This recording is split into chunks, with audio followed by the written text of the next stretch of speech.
Well, joining us now is Dr. Stephen Thomas, the Chief of Infectious Diseases at Upstate Medical University. That's in Syracuse, New York. He's also the lead investigator in the trials of the Pfizer COVID vaccine.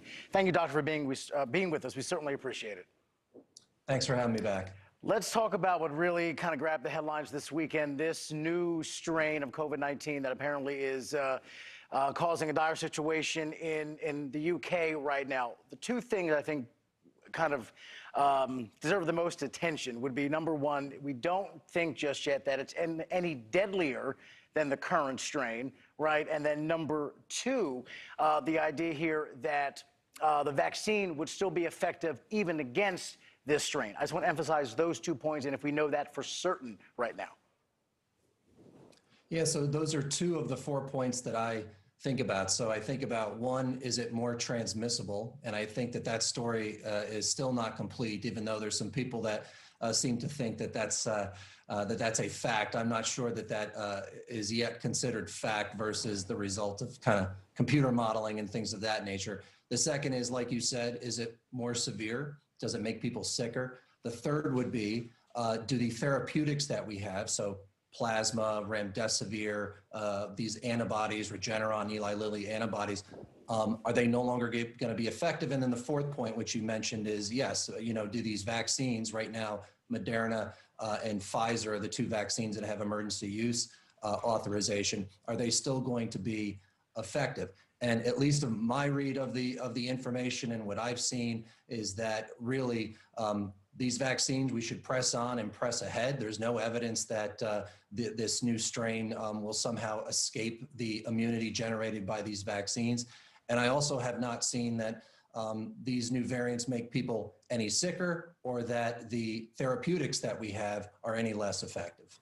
So then, is there a reason for any kind of alarm or panic? Because new strain does sound frightening at first blush. It's time to learn more, not necessarily panic or change our ways just yet because of this. Well, people that study viruses, and it was mentioned earlier, they know that viruses are constantly changing, they're constantly mutating, they're constantly evolving and trying to survive. And we have seen other dominant mutants of the SARS-CoV-2 virus previously. I mean, we had a mutant that basically went from one form to another back in April or May timeframe at a global level.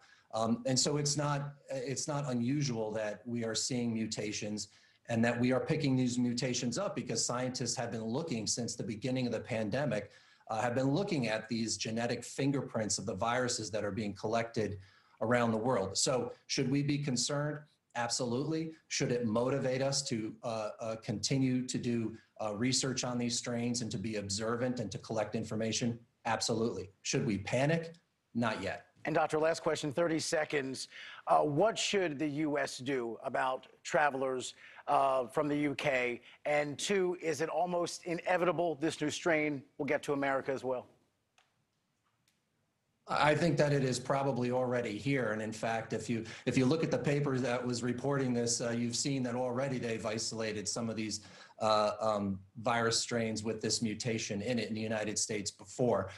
In terms of travel, whether it's within the United States or internationally, people should not be traveling unnecessarily in the midst of a pandemic and in the midst of having huge hotspots within our country and within other countries. Dr. Stephen Thomas, thank you so much for your time. Appreciate your insight tonight, and please come back as, of course, we stay on top of this. Appreciate your time this evening, sir. Thank you. Thank you very much.